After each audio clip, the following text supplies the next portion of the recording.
జీవించుట ప్రభువైన యేసయ్య వశమని ఆ లేఖనం సెలవిస్తూ ఉంది. ప్రపంచంలో పుట్టిన మానవ జాతి ప్రజలందరికీ చెప్పే నాకైనా వినే మీకైనా మరణం ఉన్నది. ప్రతి మానవునికి 2 మరణాలు ఉన్నవి. ఒకసారి జన్మిస్తే 2 సార్లు చావాల్సి వస్తూ ఉంది. ఒకటి భౌతికంగా శరీర మరణము మనకు కలుగుతూ ఉంది. ఆ శరీర మరణం ఎవరు తప్పించలేరు.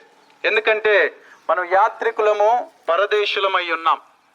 యాత్ర చేయడానికి వచ్చినాము. యాత్ర ముగిసిన తర్వాత తిరిగి వెళ్ళవలసి ఉన్నది. ఎక్కడికి వెళ్ళవలసి ఉందంటే మట్టిలోనికి వెళ్తూ ఉన్నది. దేవుడిచ్చిన ఆత్మ దేవుని దగ్గరికి వెళ్తూ ఉన్నది. యేసు ప్రభు ఈ లోకంలో జన్మించినప్పుడు గొల్లలు, జ్ఞానులు వచ్చి యేసయ్యని ఆరాధించినారు. దేవదూత వచ్చి గొల్లలకి చెప్పినప్పుడు, జ్ఞానులకు చెప్పినప్పుడు లోకరక్షకుడు జన్మించినాడు, మానవ జాతి పాపములు తీసేసే ప్రభు లోకానికి వచ్చినాడని సంతోషభరితులై వెళ్ళి ఆయనను ఆరాధించి స్తుతించి బంగారు సాంబ్రాణి బోలం సమర్పించుకున్నారు. ఎందుకంటే ఎన్నో దినములు ఎదురు చూస్తున్న పాప విమోచకుడు, పాపాన్ని విడిపించే రక్షకుడు పుట్టినాడని సంతోషంతో వాళ్ళందరూ వచ్చినారు. తమ మందల్ని విడిచిపెట్టి ఆయన దగ్గరికి వెళ్ళి ఆయనను ఆరాధించినారు. ఎందుకంటే 2వ మరణము తప్పించే రక్షకుడు వచ్చినాడు. ఆత్మ మరణం ఎందుకు మనిషికి కలుగుతుందంటే మానవుడి భూలోకములో చేసిన తప్పులు, దోషాలు, అతిక్రమముల వలన ఆ 2వ మరణం సంభవిస్తూ ఉంది. భూమి మీద ఒకటి నీతిమంతులు లేడు.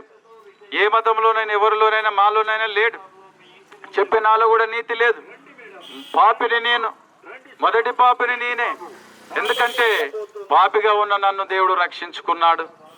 నీవు కూడా ఈ రక్షణ పొందుకోవాలంటే ప్రభు చెంతకు రా, విశ్వసించు, మరణము తప్పించుకో. ఆ పరలోకం చేరాలంటే ఉచిత రక్షణ యేసయ్య ఇస్తా ఉన్నాడు. మరి యేసయ్య దగ్గరకు వస్తే ఏం చేయాలి? డబ్బు, ధనం అవసరం లేదండి. నీ హృదయంలో విశ్వసించి నేను పాపిని ప్రభువా నన్ను క్షమించు అని నువ్వు అన్నట్లయితే నీకు రక్షణ కలుగుతూ ఉంది. పాపం వలన నెమ్మది ఉండదు, పాపం వలన ఆరోగ్యం ఉండదు, పాపం వలన ఇంట్లో ప్రశాంతత ఉండదు. ఒక దొంగతనం చేస్తే నెమ్మది ఉండదు, వ్యభిచారం చేస్తే నెమ్మది ఉండదు, త్రాగుబోతుగా ఉంటే నీ కుటుంబంలో, నీ భార్య బిడ్డల మధ్య నెమ్మది ఉండదు. ఇవన్నీ కూడా పాపంలే. నీ చెడాలోచనలు, దురాలోచనలన్నీ కూడా పాపంలే. వింటున్నా నీవు ప్రియ సహోదరుడా, సహోదరి, ఈ భూమి మీద ఎంతకాలం ఉండడానికి రాలేదు. మన ఆయుష్ ఎంతో చిన్నది. 20 సంవత్సరాలు, 30 సంవత్సరాలు, 40, 50 సంవత్సరాలు బతికి మరణిస్తున్నావు. ఆ 2వ మరణం తప్పించుకోవాలంటే ప్రభు నిన్ను పిలుస్తా ఉన్నాడు. సమస్త జనులారా నా యుద్ధకు రండి, నేను మీకు విశ్రాంతిని ఇస్తానంటా ఉన్నాడు. ఆ విశ్రాంతి నీకు కావాలంటే ఉచిత రక్షణ, ఉచిత విశ్రాంతి ప్రభు ఇస్తా ఉన్నాడు. నేను పాపిని ప్రభు, నేను ఉన్న పాటను విశ్వసించి సన్నిధికి వచ్చి మోకరించిన నీకు రక్షణ కలుగుతుంది. ఇక్కడ యాక ఇంటి దగ్గర ప్రార్థన, ఆరాధన జరుగుతుంది. తీరాల యాక ఇంటి దగ్గర జరుగుతుంది. ఇంకా తెలుసుకోవాలంటే అక్కడికి రండి. ప్రభు గురించి మీకు ప్రకటించబడుతుంది. ఈ మాటలు ప్రభు దీవించి వింటున్న మీ అందరి హృదయంలో భద్రపరిచి మీ కుటుంబాలకు, మీరు చేస్తున్న పనుల్లో దీవెన, ఆశీర్వాదం కలుగురుగాక. ఆమేన్. పరిశుద్ధుడా, నీతిమంతుడా, సజీవుడైన దేవా నీకు వందనాలు చెల్లిస్తున్నాను. ఇది జ్ఞాపకం చేసుకోండి. మామిడిపల్లి గ్రామాన్ని బహుగా దీవించండి. విన్న బిడ్డలందరూ కూడా ఏ బాధలు, ఏ కష్టములు ఉన్నారో కష్టాల నుంచి, బాధల నుంచి విడిపించండి. రోగాలు లయపరచండి, నెమ్మది దయచేయండి. వీరందరికీ ఆరోగ్యాలు, వీరి పాడి పంటలను దీవించి ముఖ్యంగా కుటుంబాలందరికీ రక్షణ కలుగజేయమని, ఇక్కడ పనిచేస్తున్న నీ దాసుని దీవించమని యేసు నామములో ప్రార్థిస్తున్నాను తండ్రి. ఆమేన్. గ్రామ ప్రజలకు గొప్ప సువార్తమానము యొద్దకు మేము తీసుకొచ్చినాము ప్రభు కృప వలన. పాపములు తీసివేయటకి యేసుక్రీస్తు ప్రత్యక్షమాయనని ఆయన లేఖనము సెలవిస్తా ఉంది. పాపములు తీసివేయడానికి యేసుక్రీస్తు లోకానికి వచ్చినాడు అని ఆయన లేఖనము సెలవిస్తా ఉంది. పాపం ఎవరు చేసినారు? ఎవరి నుండి తీసివేయడానికి లోకానికి వచ్చి ఆయన జన్మించినాడు. ఈ లోకానికి ఎందుకు వచ్చినాడంటే మానవుడు పాపములో ఉన్నాడని, మానవుని పాపములు తీసివేయాలని యేసుక్రీస్తు లోకానికి దిగి వచ్చినాడు. అనేకమైన రాజులున్నారు, రాజకీయ నాయకులున్నారు, అనేకమైన పెద్ద మనుషులున్నారు. కానీ వాళ్ళు భౌతికంగా సాయం చేయగలుగుతారు, వారందరూ కూడా మంచివారే. కానీ పాపములు తీసివేట ఎవ్వరికి సాధ్యం కాదు. రాజులకు, మంత్రులకు, పెద్ద మనుషులకు, రాజకీయ నాయకులకు, భూమి మీద పెట్టిన నాకు, నీకు ఎవరికి కూడా ఇంకొకరి పాపాన్ని తీసివేయలేము, ఇంకొకరి పాపములు మనము క్షమించలేము. సాటి మానవుడు తప్పు చేస్తే ఇంకొక మానవుడు క్షమించట్లేదు. భార్య తప్పు చేస్తే భర్త, భర్త తప్పు చేసిన భార్య క్షమించదు. ఎందుకంటే నేరస్తుడుగా చూస్తా ఉన్నారు. ఇంకొంతమంది భౌతికమైన తప్పులు చేస్తే జైలు శిక్షలు ఈ లోకంలో ఉన్నవి. పాపం చేసిన వానికి శిక్ష తప్పదు. కాబట్టి ప్రియ సహోదరుడా సహోదరి, ఈ లోకంలోని తప్పులు చేసిన వానికి జైలు శిక్షలు, ఎన్నో జీవిత ఖైదు కూడా శిక్షలు పడతా ఉన్నాయి. అలాగనే భూమి మీద పుట్టిన మనము సత్యాన్ని తెలుసుకోక పాపాన్ని విడవక పాపం చేసినట్లయితే మరణించిన తర్వాత మానవునికి శిక్ష పడతా ఉంది, ఆత్మకు శిక్షలు పడతా ఉన్నవి. ఇక్కడ జైలు అయితే ఎలాగుందో అక్కడ కూడా నిత్య నరకమైన జైలు ఒకటి ఉన్నది. ఆ నరకానికి వెళ్ళిపోతా ఉన్నాడు మనిషి. అందుకే ఆ పాపముల వలన నరకానికి వెళ్ళిపోతా ఉన్నాడు. ఆ నరకంలో ఎవరు వేయట్లేదండి, యేసు ప్రభు వేయట్లేదు, ఏ మనుషుడు వేయట్లేదు. కానీ పాపములు నిత్య నరకానికి తీసుకెళ్తా ఉన్నవి. ఆ పాపముల వలన నరకం వచ్చేస్తా ఉంది. ఆ పాపములు చుట్టుకొని నిత్య నరకంలో కాల్తా ఉంటాడు, కానీ చావు రాదు. ఈ లోకములు కూడా ప్రభుని విశ్వసించినట్లయితే నీకు ఆరోగ్యాన్ని ఇస్తా ఉన్నాడు, నెమ్మది ఇస్తా ఉన్నాడు, నువ్వు చేసే పనులు దీవెన కూడా ఇస్తా ఉన్నాడు. ఇక్కడ మేలు జరిగిస్తున్నాడు దేవుడు, అక్కడ కూడా నీకు రక్షణ ఇస్తా ఉన్నాడు. అక్కడ కూడా నిన్ను ప్రేమించి ఆయన దగ్గర పరలోకములో ఉంచుకుంటాడు. చూడండి, ఇక్కడ ఒక కష్టం వస్తే తట్టుకోలేవు, నిత్య నరకంలో పడితే యుగ యుగములు కాల్తా ఉంటావు. అమ్మ, తల్లి, అక్క, మరి ఆ నరకాన్ని నువ్వు తట్టుకోలేవు, భరించలేవు. మేము కూడా ప్రభు నమ్మకం అందుకు ఈ లోకంలో ఉన్నవారమే. మమ్మల్ని దేవుడు మార్చినాడు, రక్షణ పొందినాం. ఈ రక్షణ సువార్త మీకు చెప్పడానికి గ్రామానికి వచ్చినాం.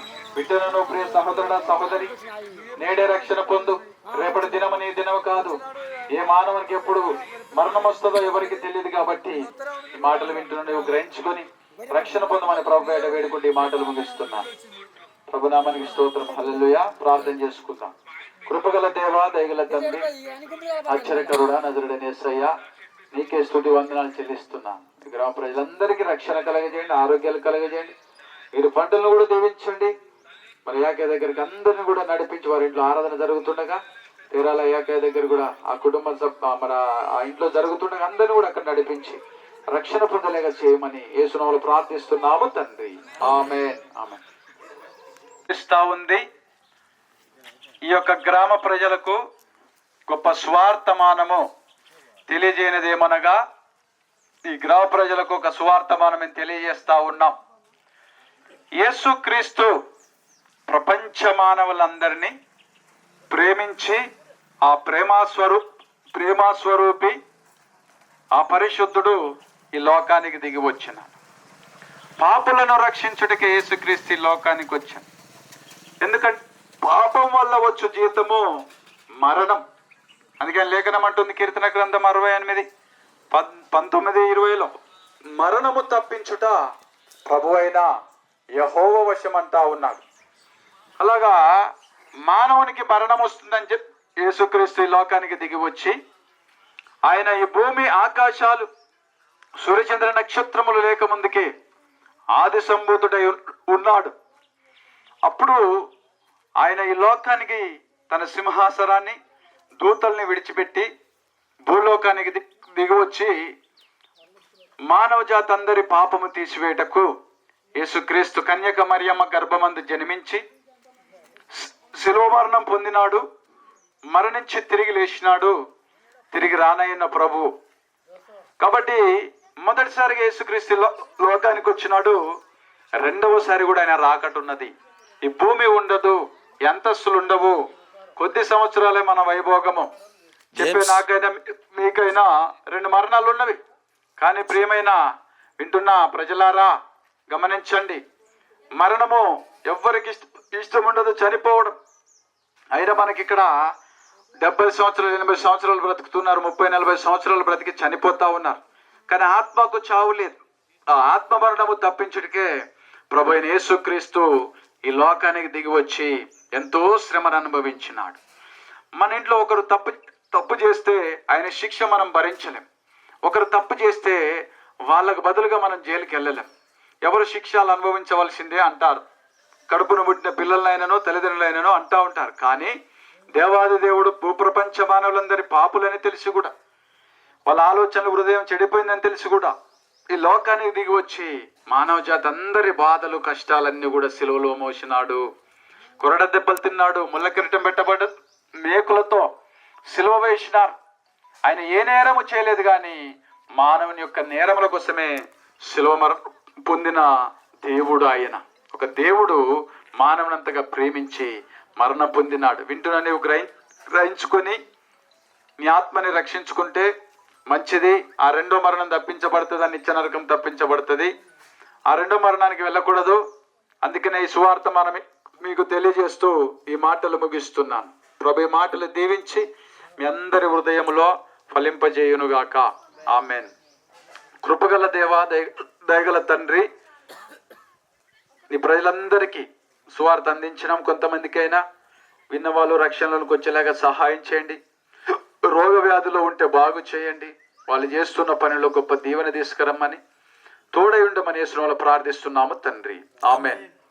రెండే రెండు దారులు, ఏ దారి కావాలో మానవా, ఒకటి పరలోకం మరి ఒకటి పాతాళం, ఒకటి పరలోకం మరి ఒకటి పాతాళం. పరలోకం కావాలో పాతాళం కావాలో, పరలోకం కావాలో పాతాళం కావాలో తెలుసుకో మానవా, తెలుసుకో మానవా. రెండే రెండు దారులు, ఏ దారి కావాలో మానవా. రెండే రెండు దారులు, ఏ దారి కావాలో మానవా.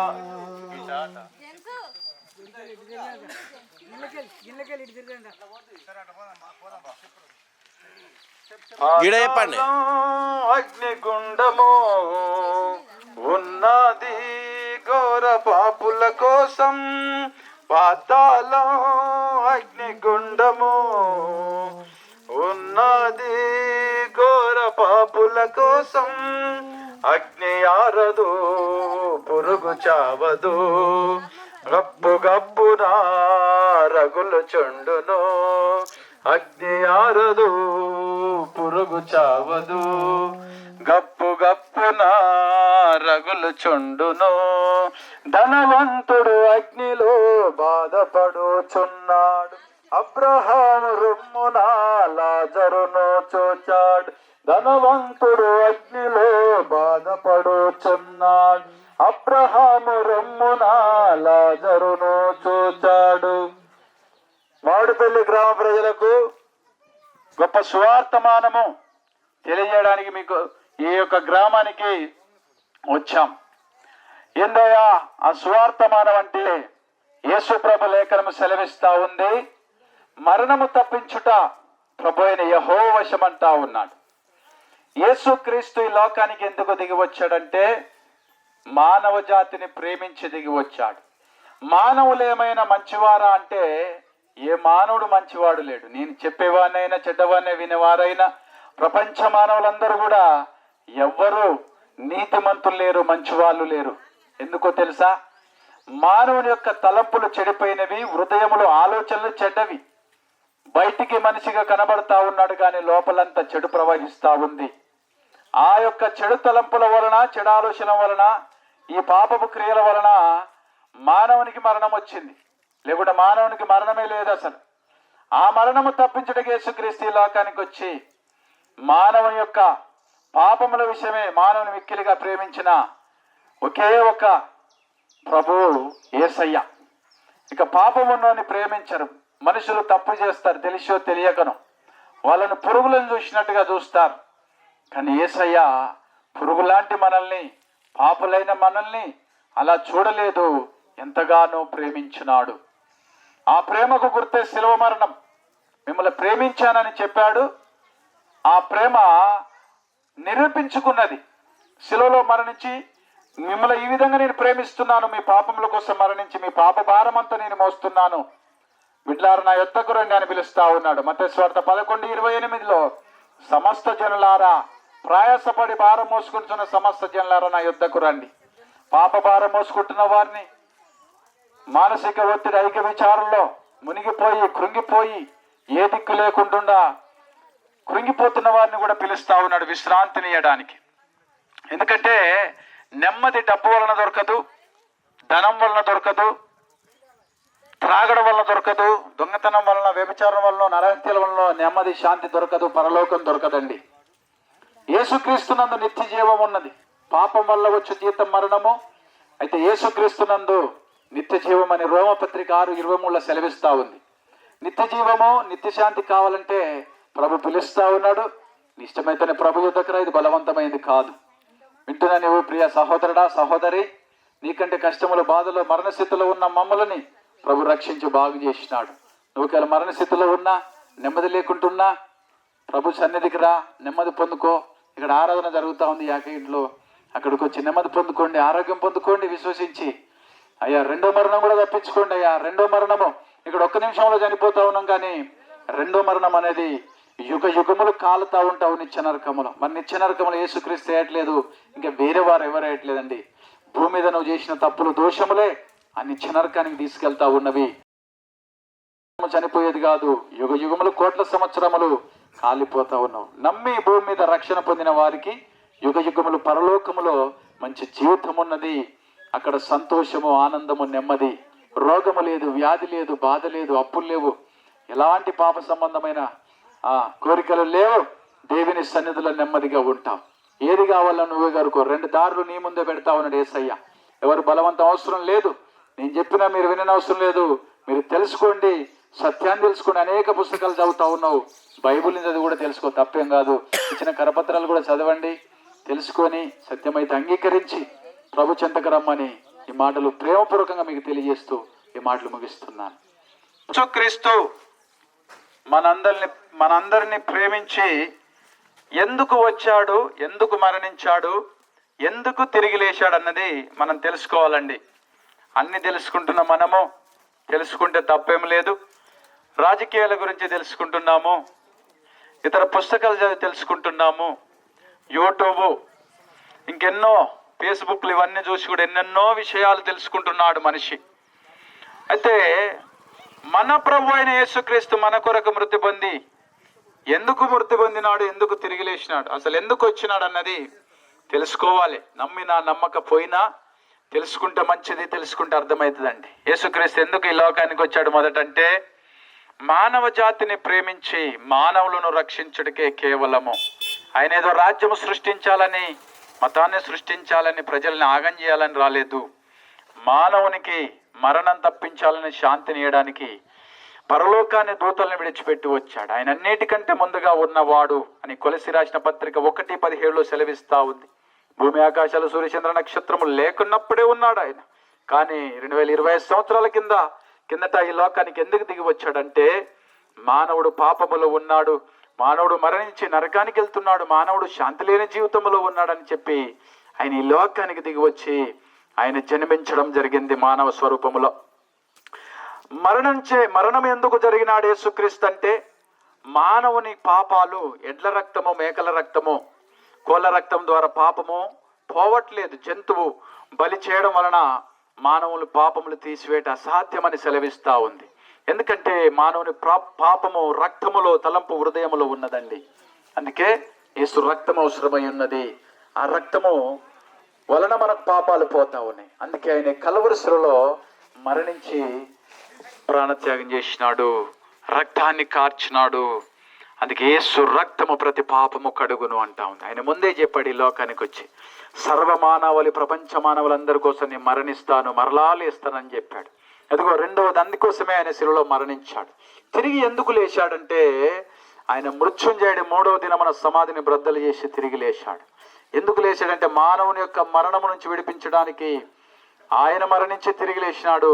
ఆ పునరుత్థాన బలము చేత యేసుక్రీస్తునందు విశ్వాసం ఉంచిన ప్రతి వాన్ని ఆయన లేపుతా ఉన్నాడు 2వ రాకడలో. వింటున్న సహోదరుడా, సహోదరి, నీ కోసమే వచ్చాడు, నీ పాపాల కోసమే మరణించాడు.